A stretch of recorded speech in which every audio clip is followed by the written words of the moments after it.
अस्सलाम वालेकुम viewers, info with Anam में खुश आमदीद।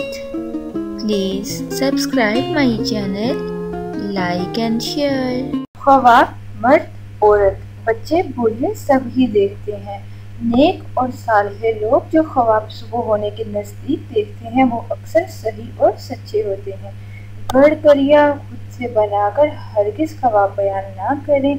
अगर कोई डरावना ख्वाब देखें तो इस बात की तस्दीक करें कि ये ख्वाब किसी बाती चीज़ के खाने से तो नहीं।